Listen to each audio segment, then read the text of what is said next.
diving. Hope comes and stops us in our tracks. Bravely we prove in our striving, trudging together each day. Where there's a will, there's a way. Hello, everyone, and welcome to Raw Recovery, a Trudging Together podcast. My name is Dion Miller, and I will be your host today. It's Friday, man. Friday. Welcome to the end of the week. Is it just me, or is the last couple weeks just, I don't know. Maybe it's the oncoming of spring or something, but there's just something right now about feeling joy, getting outside, feeling the sun. Man, great stuff. Today we have Jeri H. And Jeri's a good friend of mine. I've known Jeri for 368 days. So, before I introduce Jeri here, I want to bring up what I know, and I'm not going to tell her story, guys. I'm not going to break it. Just some things that I saw. So I'm gonna give a shout out to Zoom on this, because I don't think if it was for Zoom that Jeri may not have had the same experience, because she was able to hide behind her camera for a little while. And in our group, that's fine. That's fine. If that's what you need to do in order to secure your recovery, fucking do it. That's great.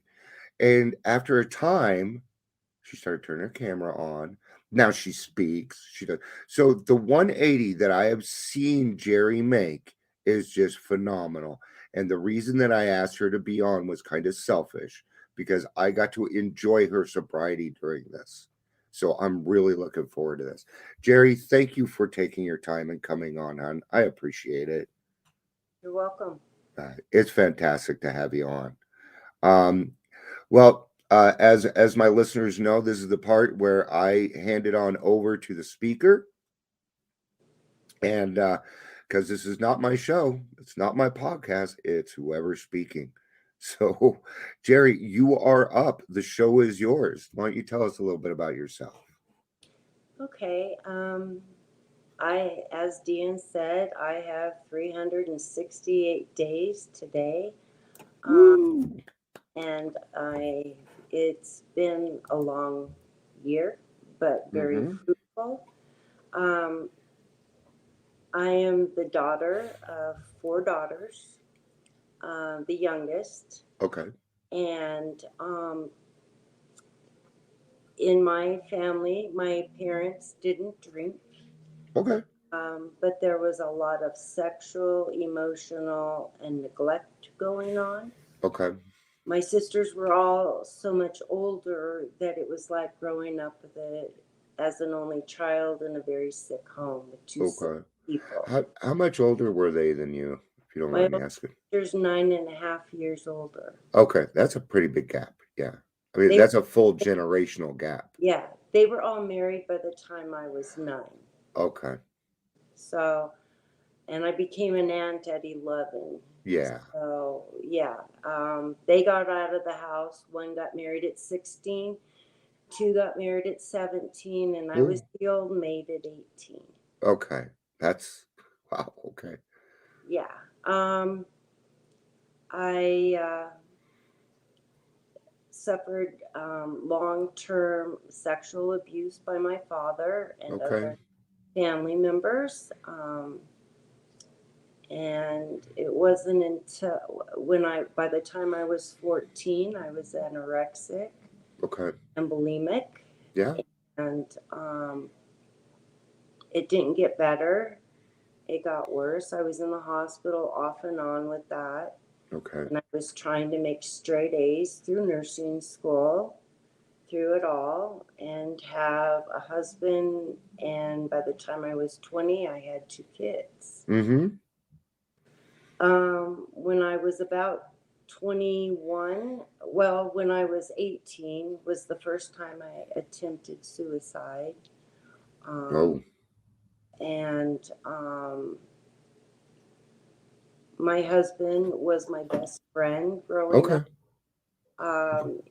he wasn't my boyfriend until we were seniors. Okay. And it was tough because I put a lot of pressure on myself to keep Mm-hmm. so I could keep my scholarships that I had. Yeah. Because I was paying for my own education. Okay. So when I was in my early 20s, my anorexia got really bad. Okay. And I was in the hospital for 3 months at 87 pounds. Whoa. And I'm sorry, do you mind, because sometimes people are naive. Can you explain to people what anorexia and the difference between anorexia and bulimia is, please? I think it's important that newer people know. Anorexia is basically starving yourself. Okay. And what I realized was I was throwing up to get the pain out. Okay.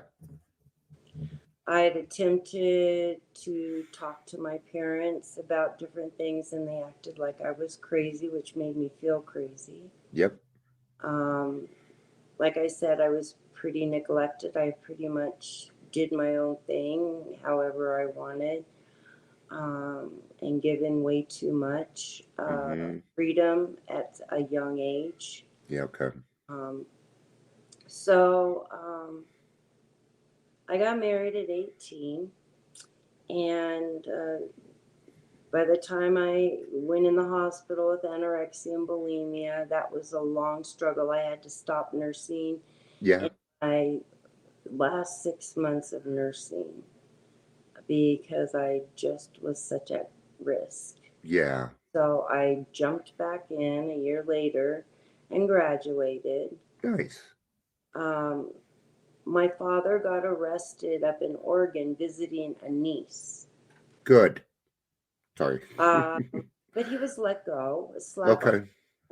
for that. Probably a different time nowadays would be different, but Yeah. I had found out that my mom was well aware of what was happening. ouch. I Okay. had gone to this lady who was in charge of changing the laws in California, Okay. and for child abuse, pedophiles, Wow. such. And she asked me, "Is your mom's name this?" And it was. Well, She had come to her years before about her 4 daughters. wow. So Wow. I found that out about my niece on Mother's Day. Okay. I started falling apart Yeah. emotionally and didn't know what to do with it. I ended up prosecuting my father in my 20s Okay. for my second daughter. And he went to prison. Okay. Surprisingly, it was just me and my husband on one side of the court and my entire family on the other. The Nile's not a river in Africa. Nope. That's hard, and you still did it. Yep. What an amazing. I gotta say, what an amazing husband. Yeah. Wow. He stood by me. Yeah, that would be hard to do. That's hard to go through with somebody. Well, So I gotta throw some kudos at your fired, husband. all kinds of things. Yeah. So Gaslighting. No, he didn't do that. We never went through. Yeah. Because then it feels like your sisters aren't even on your side, and it happened to them too. And man, that's yeah. gotta be tough. Yeah. Well, my oldest sister's memory of my birth was my dad at home orally copulating her. So that's like a real positive memory for me. I Wow. very low opinion of who my parents were. Absolutely. You know, I trust God that He knew what He was doing, Mm-hmm. but it did make me who I am today. Yeah. That part I get. I understand that part. Hallelujah. Yeah. I started drinking the first time when I was 12. Okay. And I never drank just one. Oh, no. Bigger, better. Yeah. And so my friends and I were going to a high school football game. Well, you were 12 going on 18. Right. And we got a bunch of beer and drank it and went, and no one seemed to know the difference. So I didn't really experiment with drugs because my nursing was super important to me, and I'd worked hard for it. That was in California. We moved here when we found out my father was getting out of prison. Okay. Because he had threatened to get even with me. And I knew he knew where my kids went to school. And I couldn't live with something happening. Now, I'm presuming he was in prison in California, and that's why you're out here. Yes. Okay. Just want to make sure I understood it right. So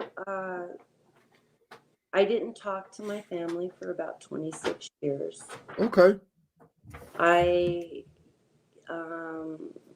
worked for a very large hospital in labor and delivery here in Denver for years. Okay. Was in charge, and I ran the unit well. I was good at what I did. Yep. But when we got off work, we would go drink. Yeah. Or if the girls went out for a night out, I found myself in situations where I didn't know how to get home. Yeah. And my husband had 3 kids at home by that time, and I wasn't sure.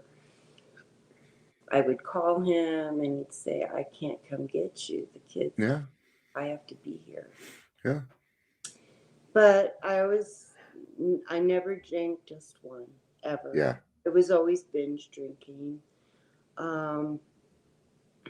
In my 30s, I was back up a little. When I was 26, I broke my neck. Okay. Very serious car accident. All right. Here come the drugs. Between C1 and C2. And I was laid up for months. Yeah, that's a bad break. Didn't know if I'd be able to work again. But I did. And became pretty active again. And worked here. And I started having pain all the time. Okay. And I'd seen therapists, obviously, with the anorexia and bulimia, and psychiatrists, and all kinds of people, and I didn't believe they helped much. Okay. No one takes the pain, Yeah. So, anyway, then in my 30s, I was diagnosed with fibromyalgia. And I was given fentanyl, Percocet, Demerol, morphine, all the hard hitters. Yeah. Yeah, all the opiates, and they worked. Sure. Yeah, they worked, but opiates is that you have to get off of them. Yeah. They stop working, and do you mind if I explain what happens with opiates real quick? No. And why that happens? Okay. What it is when we start taking opiates or different drugs, after a while we we start to build an immunity to them. So we need more to have them. And then after a while, they just don't work. They just stop because you've already maxed out at your threshold, so it stops working. So I just wanted to explain that to people real quick as to what happens and why you feel that way, why you feel like you need more, because you do. Your body actually needs more. It's a fact. So eventually, I stopped working. Mm-hmm. because it was labor and delivery is a very physical It job. is. Um, you're very involved physically and Mm-hmm. very physically fit for it, and Yeah. quick thinking, and it's life and death sometimes. So I decided that I couldn't do it Okay. with my neck and my pain level. Yeah. And I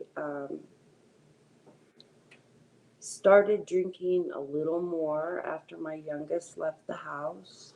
Okay. And it started.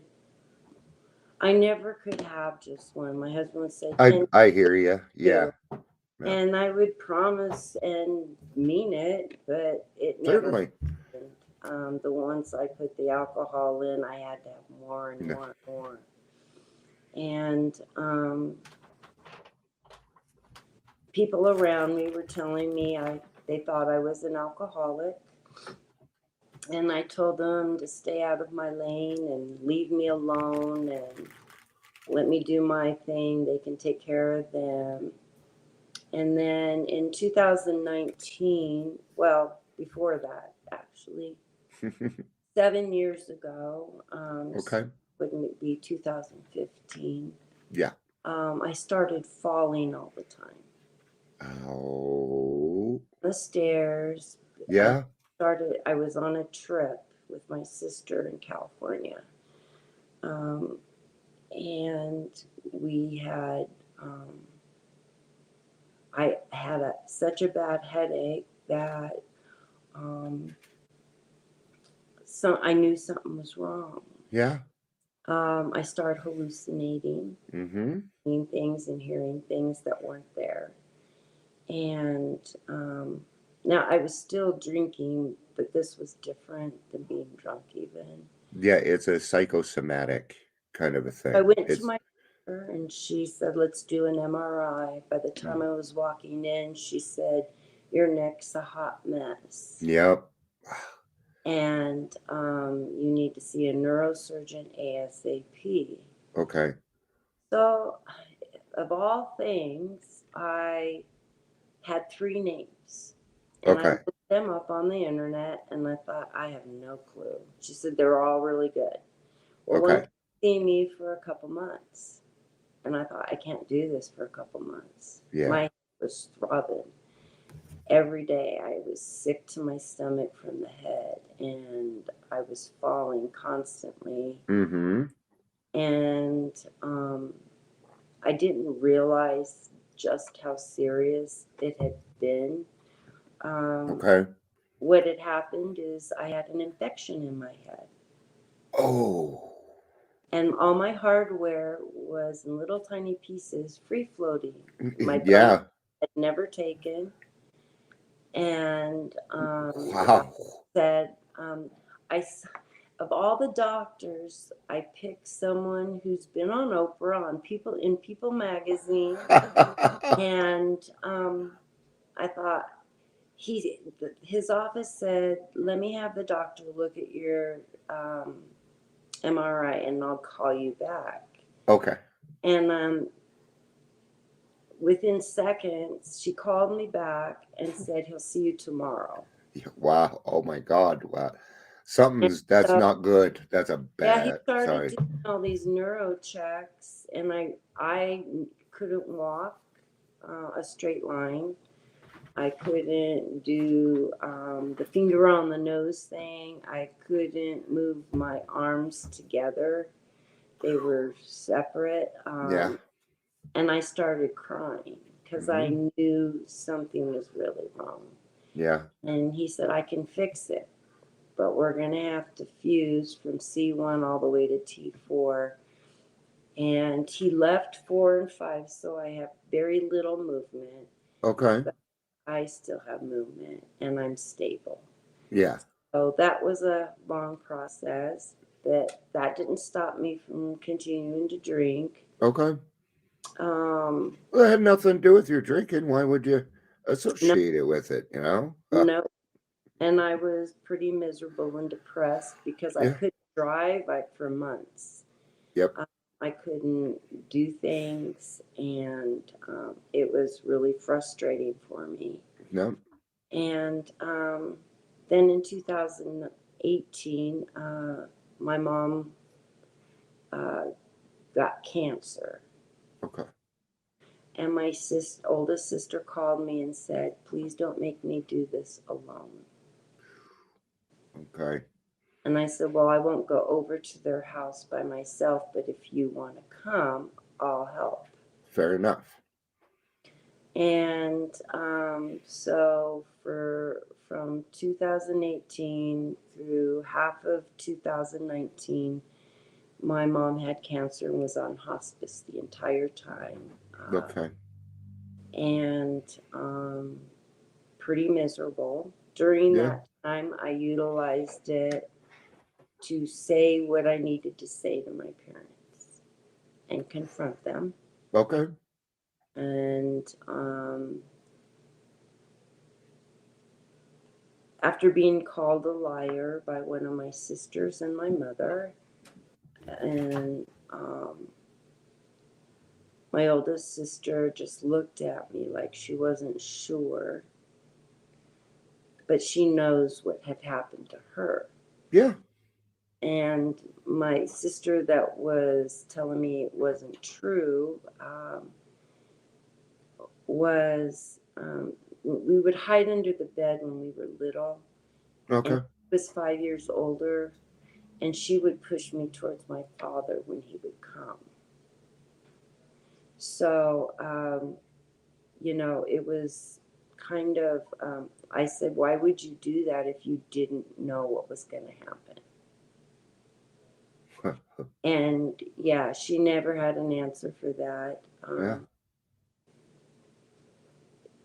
Because I confronted my parents, one sister that accused me of lying, and I don't speak. She said horrible things. She told me that officially made me my dad's whore, and made comments of that nature that made me cry for months. Sure. But my mother called the next day. I wasn't planning on ever going back over there after. I wouldn't plan on it. I was looking for the next flight home to my house. And my mom calls, and my oldest sister says, it's Mom, do you want to talk? And I just thought, I don't know. And my mom said, I believe you, I'm sorry, and I love you. Oh.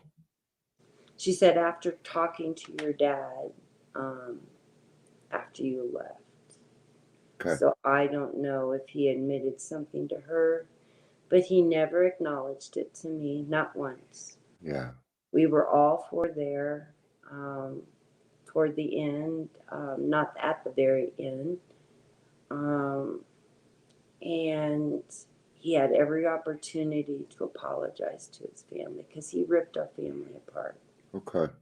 They have had 48 great grandkids.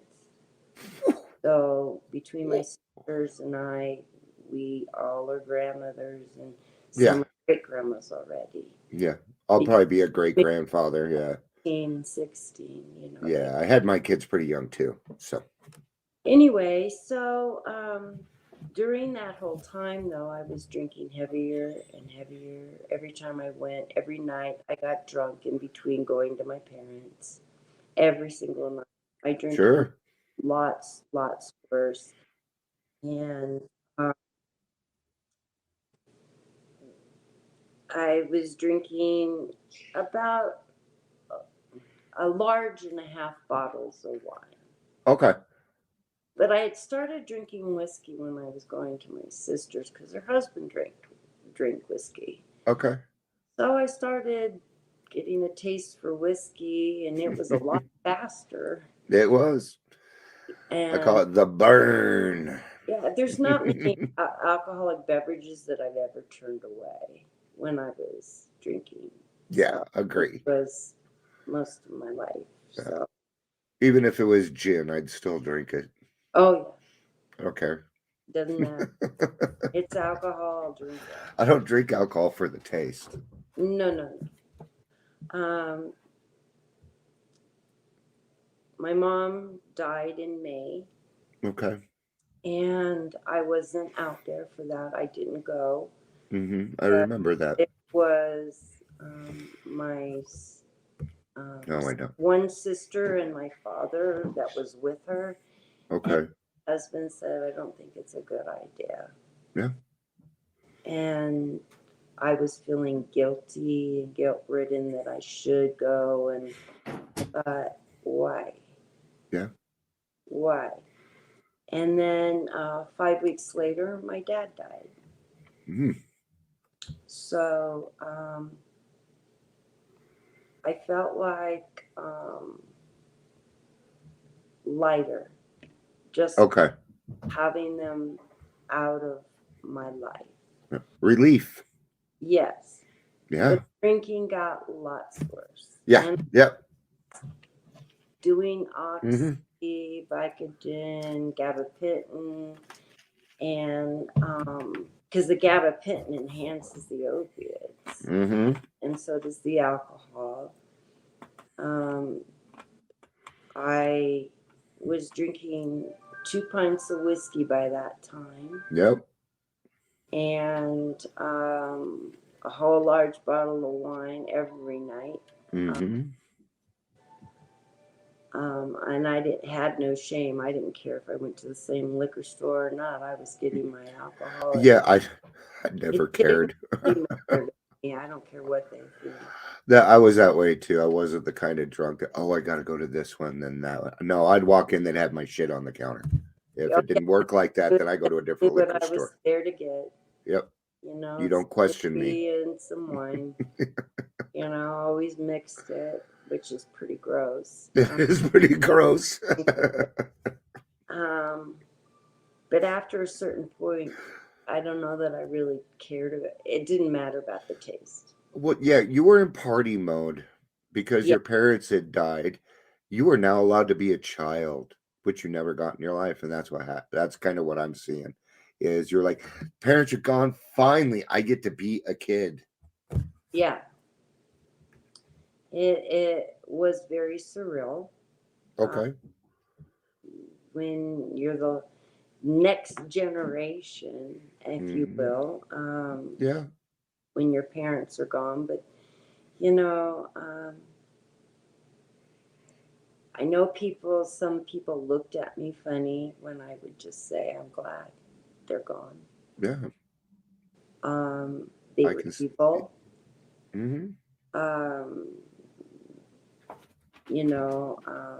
Like I said, my dad never acknowledged, which made it hard for me to move on. Yeah.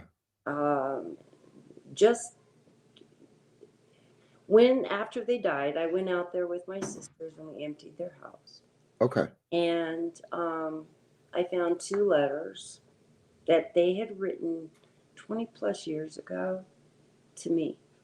Okay. Apologizing. Now, why couldn't he look me in the eye and tell me that? So I don't know. And why didn't they send the letters? I'm kind of curious about that too. Why would you not have any contact with your daughter? Because I refuse to have any contact with them. And it almost sounds like a therapy thing. Like somebody went to therapy, they were told to write those letters and then decide whether they wanted to. It sounds like that kind of a thing to me. Well, yeah, he was in a prison for pedophiles because they can't put him with general population. Yeah, or they'll kill him. Yep. So that's why they should be in Gen Pop. Yeah. I obviously I have a resentment to work on towards pedophiles, but not today. Sorry. Anyway, so I drank like that till last year, the 21st. Yeah. Okay. 21. In 2020, at the end, I had been in the hospital a few times. Okay. And the doctor said your biggest problem is your opiates. Mm-hmm. And I didn't like it. No. doctor had been saying that, my other doctor, while the other one was just quickly writing the prescriptions, and I had a whole stack of them. Yeah. And I started going off my opiates. Okay. I went off the Oxy first, and then I went off the Vicodin. And I started having seizures. Wow. Okay. At the latter part of 2020, Okay. and it was scaring me. Sure. Well, yeah. Well, I wasn't even thinking. I wasn't ever honest with how much I'd been drinking. Yeah. Mm-hmm. So, yeah, I'm sure they could see my labs, but Well, they usually tend to know, but doctors have been trained to work with us a certain way. They're more apt to refer, hey, you got a drinking problem. We got to get you to AA. They know that they stand no chance. Opiates, they had control over. They had no control over your alcohol. So they knew about it, but they knew. It's just that so they started working. Because I'd have the same mindset. Yeah, she's still using alcohol, but if she's off the opiates, at least we're making progress. And yeah. that's their mindset. So anyway, I got to get off the opiates completely. I drank even more. Mm-hmm. I stayed drunk 24/7 from the Yep. moment I first aroused till the time I passed out to the next time I passed out to Mm-hmm. the time I woke. I had put more alcohol in. Um, it's one big blur. From January to April. Yeah. At the beginning of April, I started thinking, I need help.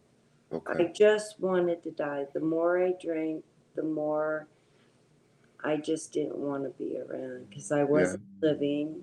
I didn't have much of a relationship with anybody. Yep. Not my husband, not my kids, nobody. It was becoming a problem where everyone saw, and I think everyone saw for a long time before. Sure. Or acknowledged it. I started looking online for 2 weeks. Okay. And I looked all over the country, and I couldn't find someone that was going to take my insurance. I thought, how in the hell do people get help? Yeah. It's tough. It's so frustrating. This Sunday that I found a place. I got checked. I was getting checked in, and they looked at me and said, "We can't help you. You have dual diagnoses, Because you have dual diagnosis. and more is required." And so Yeah, because they don't have clinician on staff. they sent me home. And With no resources? huh? With no resources? Do you No. mind saying who that is? You don't have to. It was up in the mountains. Okay. That's all I needed. I already know. Got it. Yeah.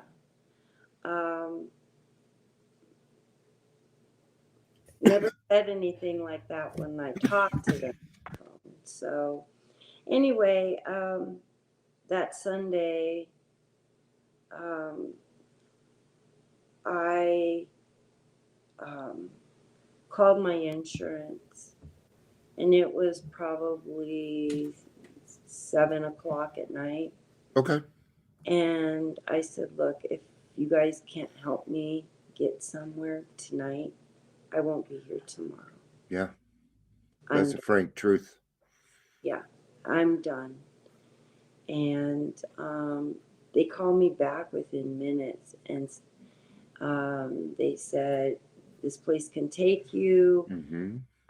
And the place called me and said, if you can get here before 9:00. Well, by that time, it was already after 8. And I'd had my bags all packed because I had been going to go to that one in the mountains. Yeah. Okay. And I thought, okay, so I checked in Mm-hmm.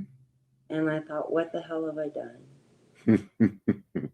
Uh, I don't know how to live without alcohol No. and drugs. Yep.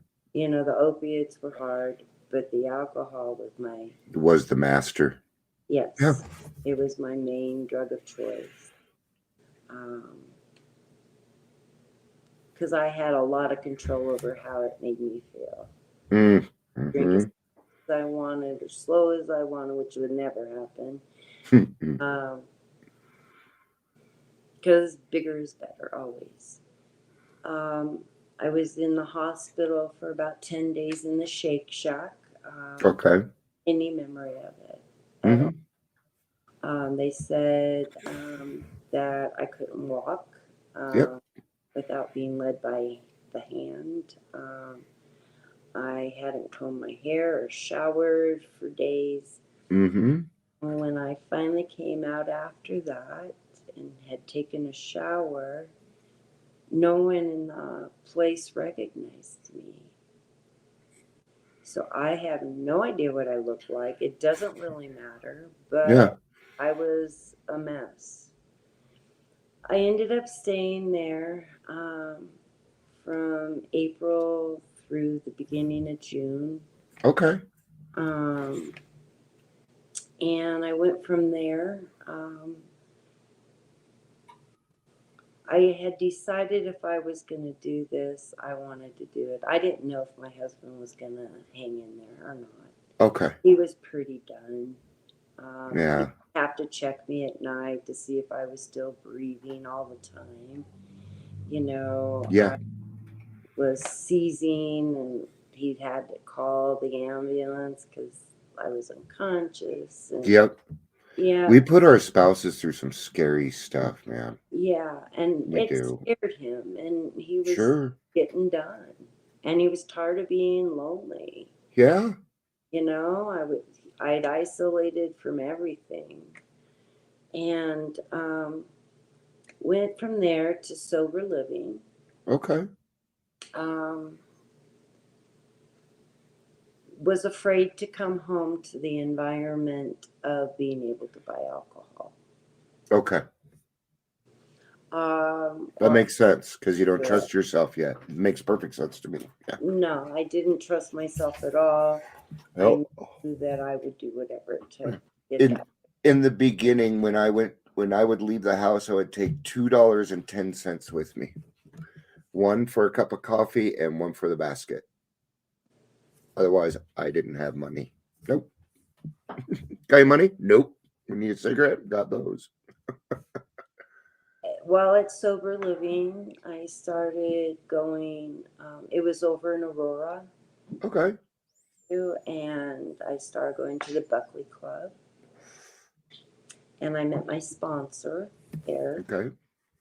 At a noon meeting, I went to 2, 3 meetings, sometimes a day.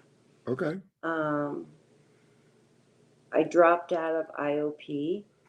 Okay. I got upset with the teacher because she was always talking that relapse is always a part of recovery. And I said, it doesn't have to be. The Well, last exactly. thing I wanted to do was relapse, ever. After going, Relapse doesn't need to be a part of recovery. It doesn't have to be. I don't know that I could do it again. Yeah. I mean, I don't want to even tempt it. Most of the people that make it in the program do it on the first try, do it the first time around.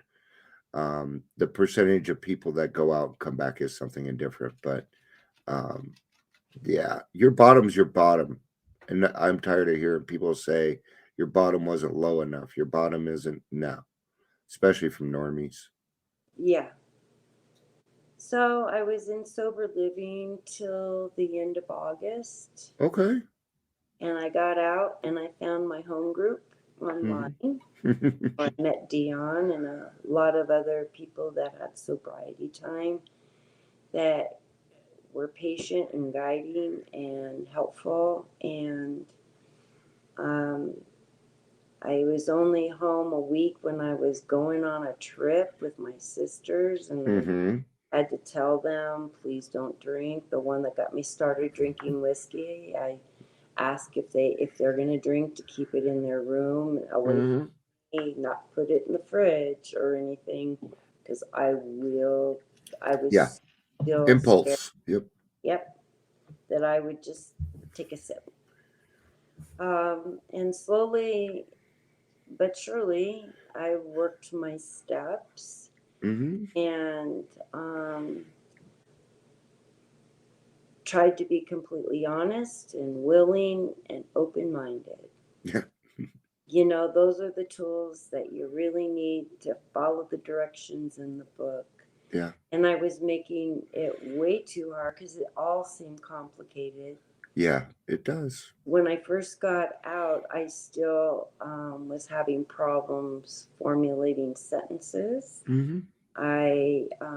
They thought I had wet brain. Mm-hmm. Sponsor met me. She kept saying, "I think there's more of a problem for you." And I wasn't sure exactly. Then I started realizing what she meant. And Mm-hmm. I would read my book, and in the beginning, when I was in the hospital, and I'd have to put it down again because it didn't make any sense to me. I Yeah. comprehend. I remember all of that, and I never want to go.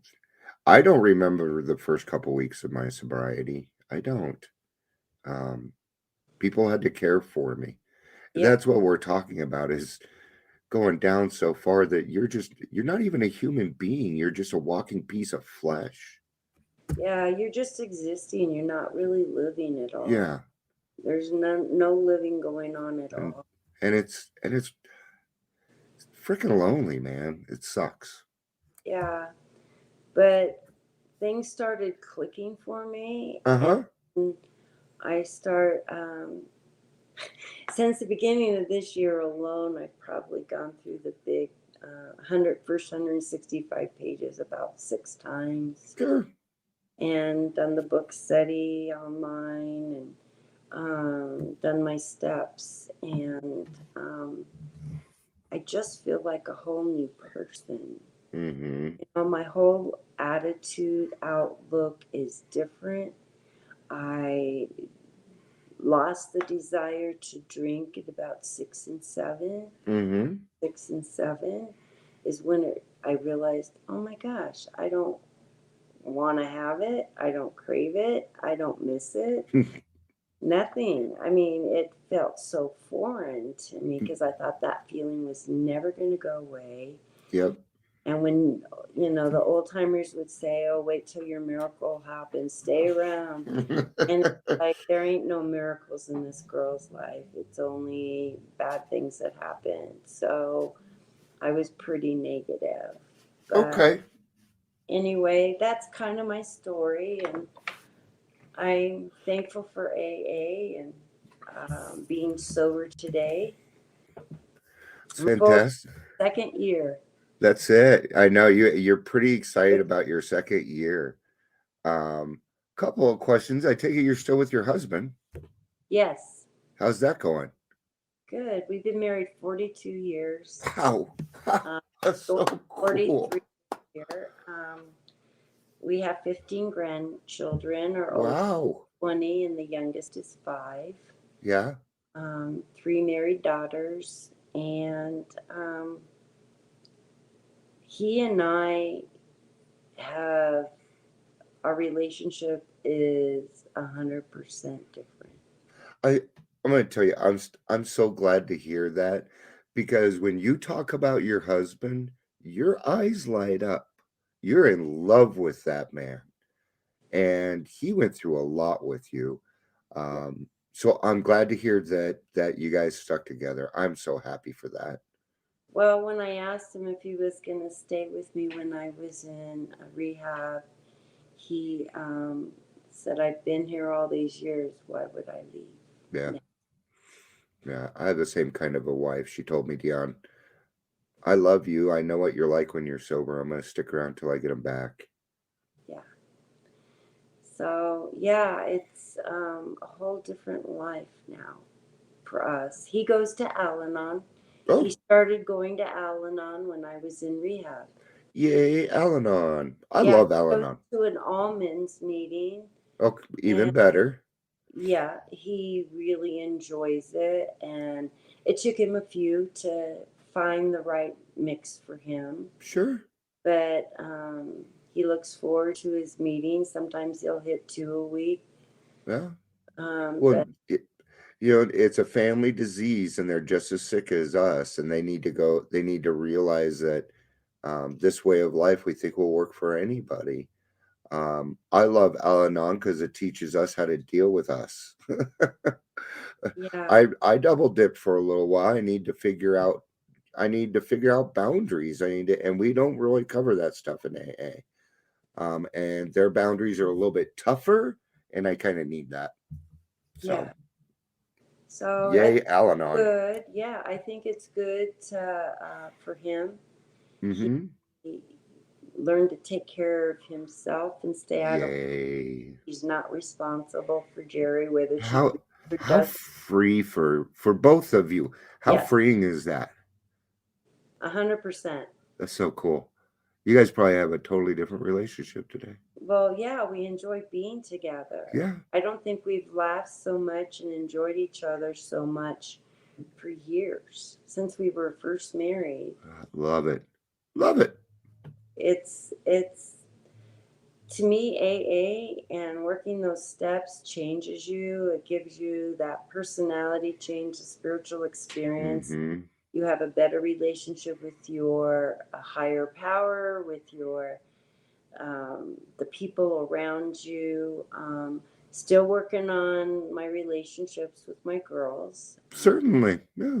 You know, my oldest has been supportive from the get-go. The day I called her to tell her I was going into rehab, she said I was going to call you and confront you about this. Yeah. So, you know, she knew, everybody knew. You knew she was getting ready to confront you too. You probably subconsciously knew that. Well, I'd gotten drunk at her house There, see, you last, knew you had crossed the line already. You knew it. oh, so many times there. That's what it's. Well, think on that. Because of that, you became proactive Yes. about doing something. Yeah.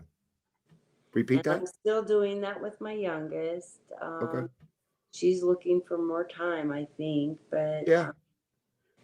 uh, the only one I heard from was my oldest that day. Okay. She went with me to an in-person meeting and to dinner and brought me flowers. So, Nice. you know, it felt good to be supported a lot. Like, And it probably feels pretty darn good to be able to be a mom again.